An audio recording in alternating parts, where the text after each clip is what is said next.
Prince Harry has just stepped into a confrontation with one of the most powerful figures in the technology world, and suddenly, the polished image Harry and Meghan have spent years building is facing another uncomfortable test. Through the Archewell Foundation, Harry issued a strong public statement criticizing Elon Musk's legal challenge against a Minnesota law concerning non-consensual AI-generated imagery. The message positioned Harry as a defender of digital safety and vulnerable people, while placing Musk and his technology interests on the opposite side of the debate. But this was no ordinary disagreement. Musk is a billionaire with enormous technological influence, a global platform, and the resources to fight complicated legal and political battles for years. Harry, meanwhile, was stepping into an arena where royal status carries very little weight. And that immediately raised a question. Was Harry genuinely prepared for the legal and technological battle he had entered, or had another attempt to create a major headline pushed him directly toward an opponent who could challenge every part of his argument? The lack of an immediate response from Elon Musk only made the confrontation more intriguing. Silence does not always mean surrender. Sometimes, it means someone is calculating their next move. While Harry attempted to occupy the moral high ground, critics began questioning why he had chosen such a complicated battlefield in the first place. The central issue was serious: how should society protect vulnerable people, especially children, from harmful AI-generated content? But the legal questions surrounding the issue were far more complicated than a simple battle between technology and human safety. Questions about free expression, constitutional rights, legislation, enforcement, and technological responsibility all remained on the table. And that created a vulnerability in Harry's message. The more emotional the statement became, the more people could ask what the practical solution actually was. Where was the detailed framework? Where was the technical answer? How could governments protect people without creating restrictions that could eventually affect lawful expression? Those questions threatened to turn a powerful-sounding declaration into something much more complicated. At the center of the dispute was Elon Musk's technology company and its Grok platform, which was involved in the legal challenge against Minnesota's law. But the legal argument was more complicated than simply claiming that technology companies wanted permission for abuse. The debate involved constitutional protections, free expression concerns, legislative language, and the possibility that broadly written laws could reach beyond the conduct they were intended to prevent. That meant the real conversation required precision. Harry, however, did not appear to enter the debate through technical legal arguments. Instead, his message focused on the familiar contrast between corporate power and vulnerable people. It was emotionally powerful. But emotional power and practical policy are not necessarily the same thing. And that distinction became crucial. Because if Harry wanted to challenge one of the most powerful technology figures on Earth, the public could reasonably expect more than a dramatic statement. They could expect answers. And suddenly, the confrontation looked less like a simple moral showdown and more like another test of Harry's credibility.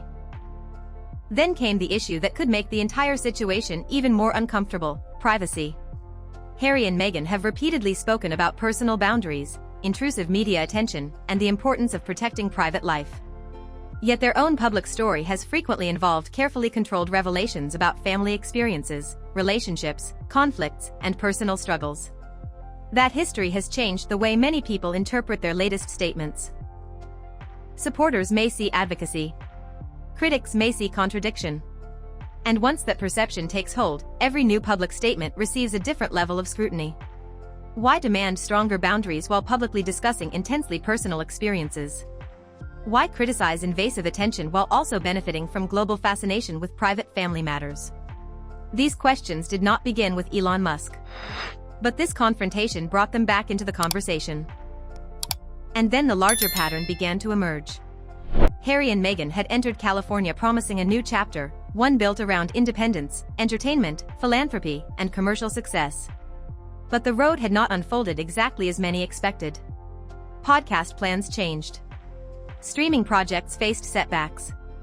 Lifestyle ambitions did not immediately become the unstoppable global empire some observers predicted.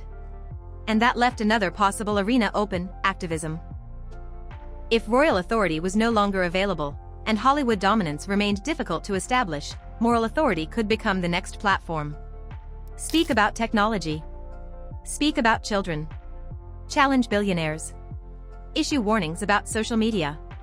And position themselves at the center of major international conversations. It could be a powerful strategy. But it also carried a massive risk. Because Elon Musk does not need royal approval. He does not need palace access. And he certainly does not need Harry's endorsement. Harry had made the public challenge. The question was what would happen if Musk decided to answer. And this is where the controversy became even more complicated. Harry did not necessarily need Elon Musk to launch a counterattack. The contradictions surrounding Harry's own public image were already powerful enough to fuel the debate. For years, Harry and Meghan have emphasized the importance of protecting children from unwanted exposure. Yet their family story has also appeared in documentaries, photographs, interviews, and carefully controlled public releases. Sometimes the children were shown from behind. Sometimes their faces were obscured. But each appearance still generated enormous public attention. That created an uncomfortable question for critics. How can someone demand strict digital privacy while simultaneously turning carefully controlled family access into part of a global media strategy?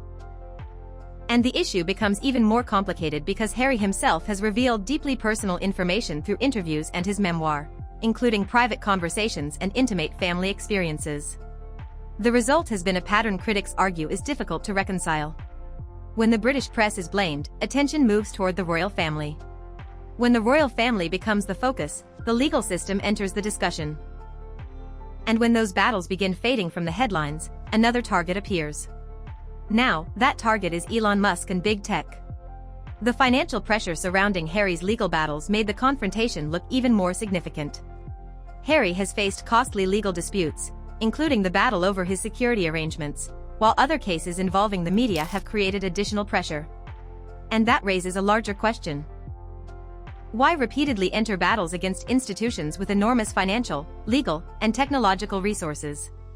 For decades, Harry lived inside an enormous protective structure. There were advisors.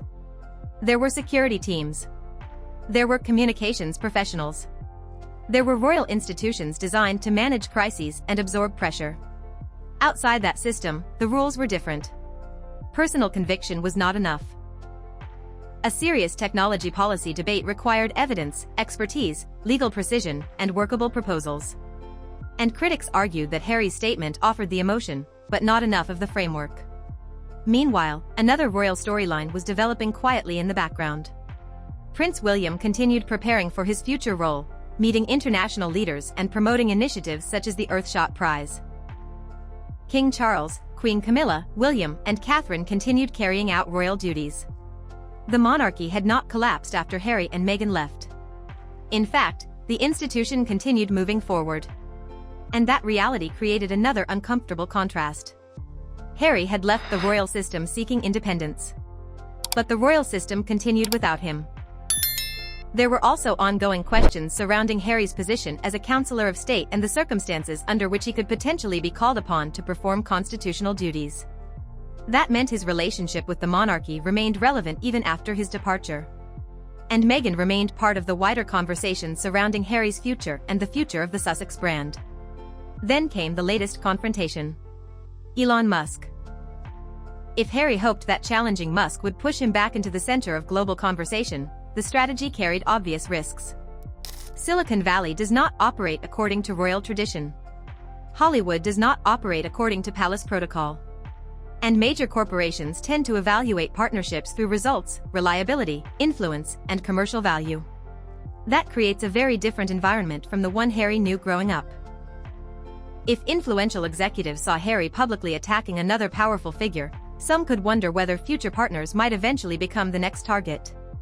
Whether that perception is fair or not, public reputation can influence commercial opportunities. And then came the financial speculation. Rumors surrounding possible future memoirs, Meghan's potential book projects, additional documentaries, and other commercial ventures continued feeding questions about what the couple's next major move could be. Even speculation about Meghan potentially pursuing a political future added another layer to the conversation. Was this a long-term reinvention? A strategy for maintaining relevance? Or simply two public figures determined to speak on major issues while simultaneously demanding greater privacy around their own lives? No definitive answer exists. But the questions themselves have become part of the story. Because the biggest transformation may not be what happened after Harry left London. It may be what happened once the institutional protection surrounding him disappeared.